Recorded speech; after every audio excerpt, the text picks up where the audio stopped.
Roxane, comment est-ce que tu reconnais qu'un homme te drague? Parce que je suis une femme, je sens ces choses-là. Les hommes, ils ont plus tendance à surinterpréter un intérêt sexuel. Ça a été perçu comme de la drague. Je pensais que c'était moi. Ah, je suis tombée des nues.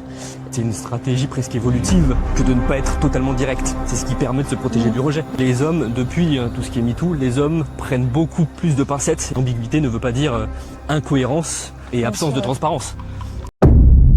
Roxane, comment est-ce que tu reconnais qu'un homme te drague? Parce que je suis une femme, je sens ces choses-là. J'ai un petit peu d'intelligence émotionnelle et de... Une intuition féminine particulière. Je pense, oui. Mais honnêtement, je pense qu'une femme, elle reconnaît plus facilement les signaux d'un mec qui la drague que l'inverse. Et du coup, je te pose la question, à l'inverse.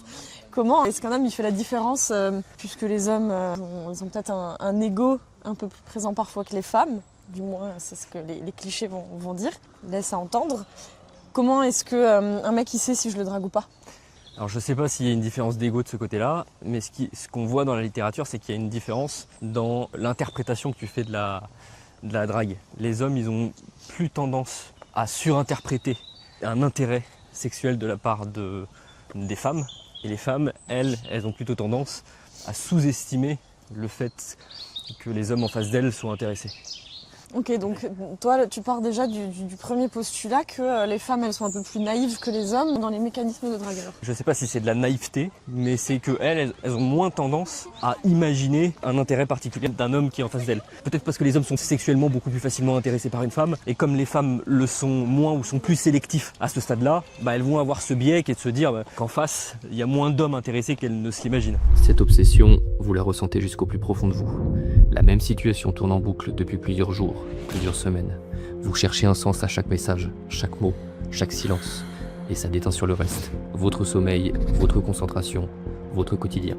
Cette boucle dans votre tête, vous la connaissez par cœur. Elle ne vous rapproche de personne.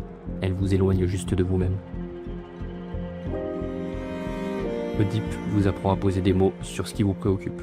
Vous explorerez de nouvelles façons de percevoir le problème jusqu'à sortir de cette spirale. Oedipe, c'est la première application de santé relationnelle disponible sur l'App Store et Google Play.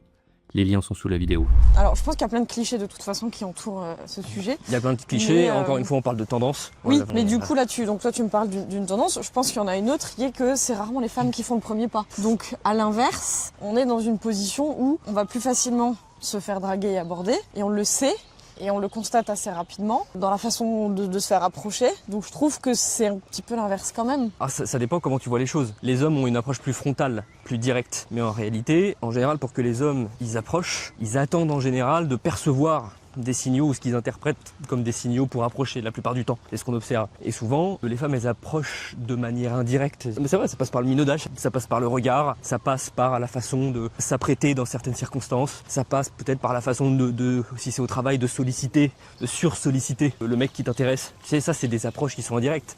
Donc c'est pas une drague frontale masculine, mais c'est une forme d'approche indirecte qui permet au mec de rebondir et de là se secouer un petit peu et d'être plus direct dans le verbal. Donc c'est pour ça qu'effectivement les hommes ils ont une approche plus indirecte, mais on peut considérer que de minauder c'est une forme d'approche. Il y a différentes tendances comme tu le dis, mais la grande question c'est comment est-ce qu'on reconnaît du coup de la drague?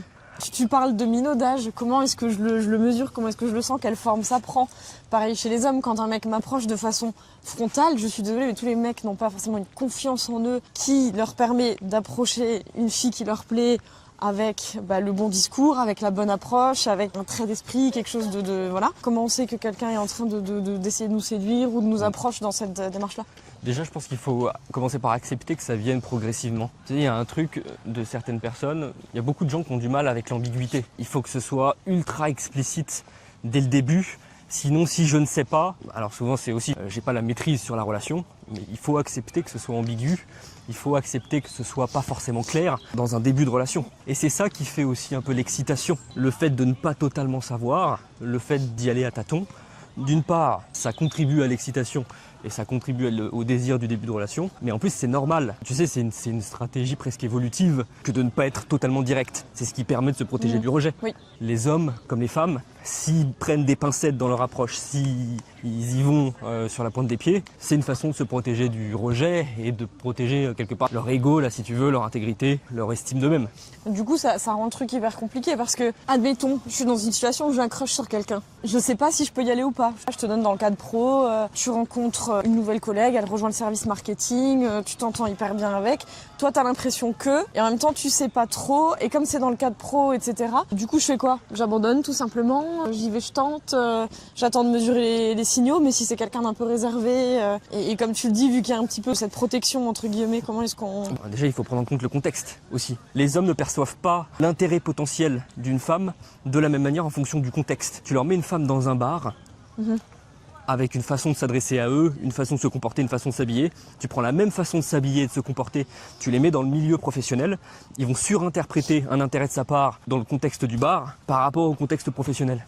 Donc c'est beaucoup plus difficile dans un contexte professionnel quand tu es une femme de faire passer un intérêt pour un homme parce que tu as le contexte qui bride et qui fait que l'homme se construit un imaginaire autour de ça, de l'idée que c'est beaucoup plus compliqué et là il va sous-interpréter son intérêt. Et à l'inverse, femme-homme, tu parles de homme-femme. Je pense que le contexte, de manière générale, le contexte il change les choses. Ton approche elle est pas la même. Et ça c'est des codes sociaux. Tu as intérêt à être subtil au travail, s'il y a un homme qui t'intéresse au travail, par rapport à un inconnu que tu rencontres dans un bar. Déjà parce que si tu es frontal et que tu es trop direct, et que ça se sait ensuite par la suite, tu vas revoir le mec, c'est ton image qui va en prendre un coup. Dans un contexte avec des inconnus ou des amis d'amis, c'est pas la même chose. Donc effectivement, ça c'est de l'intelligence sociale. Tu vas pas t'adresser de la même manière et avoir la même stratégie de drague, si tu veux, avec un homme au travail ou avec une femme au travail, dans un cercle d'amis. Bah du coup, justement, tu parles un petit peu de ce que la société fait, donc ce cadre sociétal. Justement, est-ce qu'aujourd'hui, dans le monde dans lequel on vit, est-ce que la drague, elle est pas très influencée par justement les médias? Est-ce qu'on n'est pas un petit peu matrixé? Moi, en tant que femme, on se laisse plus aborder dans la rue, on se laisse plus aborder nulle part. Est-ce que ça vient pas impacter aussi un petit peu notre façon d'essayer de draguer? Je crois que c'est dans un cadre, dans le milieu professionnel et quand les écarts d'âge ils sont importants, les hommes, depuis tout ce qui est MeToo, les hommes prennent beaucoup plus de pincettes et prennent beaucoup moins de risques dans leurs approches, par peur des répercussions, par peur de leur image, par peur de ce qui va se passer. Dans les autres circonstances, je ne sais pas si ça a un impact réel. Je ne sais pas si c'est pas plus mal. Je pense que les prédateurs et les personnes, les profils psychopathiques qui ont de mauvaises intentions, ils sont pas impactés par MeToo. Ouais. Et je pense que le mec moyen, célibataire de 40 ans, le boy next door, si on peut dire, de base, qui n'a pas une confiance en lui particulière, qui n'a pas de traits narcissiques, psychopathiques particuliers, lui, il va être beaucoup plus touché par cette peur ambiante et par l'image que ça va renvoyer. Il va beaucoup plus intellectualiser, réfléchir. Ouais. Donc tu vois, les questions de MeToo, etc., elles vont beaucoup plus impacter. Oui, cet impact, il existe quand même, du coup. Oui, pas bien sur sûr toutes qu'il les existe. catégories, Mais c'est il pour ça, parce que tu me dis oui, tant mieux. Je pense que les profils psychopathiques et plus problématiques, ils sont moins sensibles à cette peur. Oui. Et du coup, donc là, on est sur une approche, on décortique un petit peu les mécanismes, on intellectualise pas mal le propos. Moi, la question que je me pose, beaucoup plus terre à terre, préoccupation beaucoup plus personnelle, il m'est arrivé récemment d'avoir un malentendu avec une personne avec qui j'ai sympathisé. Moi, je suis d'un naturel sociable, je vais vers les gens, je suis très à l'écoute, je discute beaucoup, je m'intéresse aux gens, et ça a été perçu comme de la drague. Donc la personne en face s'est totalement méprise sur ses intentions à son égard et s'est imaginé que j'étais intéressée par cette personne. Comment ça peut se produire? Qu'est-ce qu'on fait? Comment est-ce que je peux rester moi-même et naturelle? Est-ce qu'il y aura systématiquement dans la relation homme-femme deux individus comme ça? Qu'est-ce qui a été interprété à quel moment? Bah justement, je ne saurais jamais. Non mais qu'est-ce qui te fait dire qu'il y a eu une mauvaise interprétation? Bah la personne me l'a dit. Okay. Par après, penser que... Elle t'a dit quoi exactement? La personne, à l'occasion d'un verre, me demande comment va ma vie sentimentale. Je commence à lui parler de ma vie sentimentale et de fil en aiguille, la personne me dit « Ah, parce que à l'époque, tu m'avais parlé d'un crush, je pensais que c'était moi. » Ah, je suis tombée des nues. Et c'était quelqu'un que tu avais rencontré? C'était quelqu'un du boulot avec qui on faisait de temps en temps des afterwork, avec qui on s'entendait bien, avec qui on sympathisait. Oui, avec qui on a créé un lien amical à mon goût, à mon sens. Parce qu'on a des centres d'intérêt qui sont les mêmes, le sport, on a commencé à échanger sur le sport, l'alimentation assez régulièrement, donc du coup, les échanges s'en suivent assez naturellement. Je pense que parfois tu peux avoir une entente avec quelqu'un sans que nécessairement... Voilà, la question un petit peu de l'amitié homme-femme. Hein. Et lui a mal interprété tes attentes, ou en tout cas c'est ce qu'on disait au début, il a su interpréter tes attentes. Voilà. Parce que ça revient un peu à ce que je te disais, toi tu as les visions féminines où les relations que tu entretiennes ou que tu inities avec le sexe opposé, elles sont au départ dans une logique de fun, relationnel, de créer du contact, de multiplier les occasions, de découvrir des gens. Tu vois, tu as une approche comme ça, je crée un réseau quand tu rencontres un C'est un peu homme. spécifique aux femmes, c'est Mais ça? c'est plus spécifique aux femmes. Je mettrai les sources en description. Et les hommes, effectivement, ils sont plus dans leur première approche avec le sexe opposé, plus en moyenne, beaucoup plus sur une attente érotico-sexuelle, on va dire. D'accord. Où c'est potentiellement l'idée qu'il y ait quelque chose ensuite. Ça, c'est étudié. Et pareil, tu vois, les hommes ont beaucoup plus ces attentes dans une relation amicale. Tu vois, ils ont beaucoup plus, quand physiquement, ils ont potentiellement une attirance physique, ils s'attendent généralement plus à ce que la relation se transforme de l'amical au romantique. Ce qui, dans plein de cas, est possible. Mais t'as cette attente qui est plus marquée chez les hommes alors que c'est moins le cas chez les femmes. Comment j'aurais pu éviter cette situation avec cette personne-là? Je pense que c'est difficile parce que si tu lui avais dit, si tu avais été très clair dès le départ, c'est quelqu'un que tu as rencontré au travail, je crois. Mais si tu avais senti quelque chose et que tu avais été très clair dès le départ en lui faisant comprendre qu'il n'y aura rien entre toi et moi, il se serait mis sur la défensive et il t'aurait dit mais qu'est-ce que tu crois, j'attends rien. Tu vois, il aurait nié ou il aurait pas assumé. Ou peut-être qu'il en aurait même pas eu conscience ou qu'il aurait au fond de lui peut-être attendu, espéré, etc.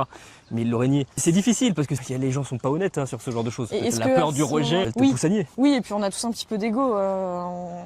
Même si on sait qu'on a une chance sur 10 que ça fonctionne. Bien sûr. Moi j'ai un copain qui est comme ça, un petit peu lourdeau entre guillemets, parce que lui dans son approche vers une nana, en soirée, en boîte, quand il crée un contact avec une nana, une des premières questions qu'il lui pose, top 3, c'est t'es célibataire? Est-ce que du coup ce serait pas finalement, parce que nous on trouve ça un petit peu lourd et pas très fin dans une approche de séduction, mais finalement est-ce que ça permettrait pas justement de tout de suite donner la direction que va avoir la conversation et le lien que tu es en train de créer avec la personne? Encore une fois, quand tu poses ce genre de questions, t'essayes d'effacer toute ambiguïté. Tu n'acceptes pas qu'il puisse y avoir de l'ambiguïté dans un début de relation. Tu vois, le mec, il cherche absolument t'es célibataire, qu'est-ce que tu vois, qui est dans un truc ultra frontal comme ça. La question t'es célibataire derrière, c'est est-ce que t'es disponible et que potentiellement il va y avoir quelque chose entre toi et moi. Donc c'est que t'acceptes pas l'ambiguïté et c'est un petit peu la même chose que quand tu es une femme et que pareil tu n'acceptes pas l'ambiguïté du début et que tu veux absolument cadrer sur la relation sérieuse.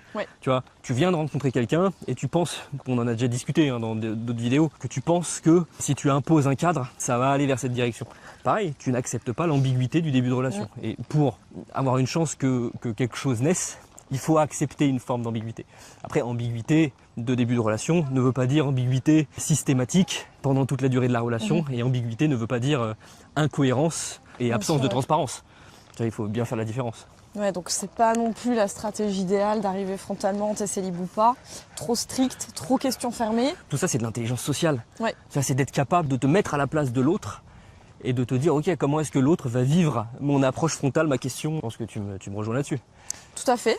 Et du coup, justement, on parle d'intelligence dans les relations sociales. Pour revenir sur ce truc de... Moi, j'ai pas envie maintenant de me dire à chaque fois que je sympathise avec un mec, parce que je suis désolée, mais ça arrivera tout le temps, parce que j'ai envie d'élargir je pense que tout le monde apprécie élargir son cercle d'amis, surtout à nos âges. Quand tu as une vie sociale, quand tu rencontres des gens qui sont dans ta catégorie socio-professionnelle, qui ont tes centres d'intérêt, etc., ce serait triste de se cantonner juste à ton plus un, tu vois, t'as envie de rencontrer du monde. Donc comment je fais pour éviter que ça se reproduise, ce malentendu? C'est un peu la question que tu m'as posée, mais je pense qu'il faut accepter que ce soit comme ça. Et tu peux, comme on l'a dit, si tu avais été clair dès le début, il aurait nié. Il aurait nié tout intérêt potentiel de sa part pour toi. Donc là, à part, quand tu sens que ça sort du cadre dans lequel toi tu es à l'aise, à part le recadrer à ces moments-là précisément, tu peux rien faire. Et si ça se répète, là c'est libre à toi de choisir de continuer cette relation collègue-ami ou de l'arrêter complètement parce que tu estimeras que vos attentes sont trop divergentes. Est-ce que tu as téléchargé Oedipe? Non. Qu'est-ce que c'est? Oedipe, c'est une application. Si tu es perdu dans une relation, si tu souffres dans une relation, que tu te retrouves à avoir des pensées automatiques, des pensées intrusives, que tu te mets à rejouer des histoires sans comprendre et sans arriver à nommer les choses, déjà ça te propose un plan d'action pour avancer, pour te débloquer. Ça te permet de rejouer les moments difficiles de ta vie et les moments difficiles de ta relation d'une manière différente en te proposant de nouvelles approches. Et tu peux le télécharger en cliquant sur le lien qui se trouve en commentaire épinglé dans la description et la première séance est offerte. Sur ce, abonnez-vous si le contenu vous plaît et on vous dit à la prochaine.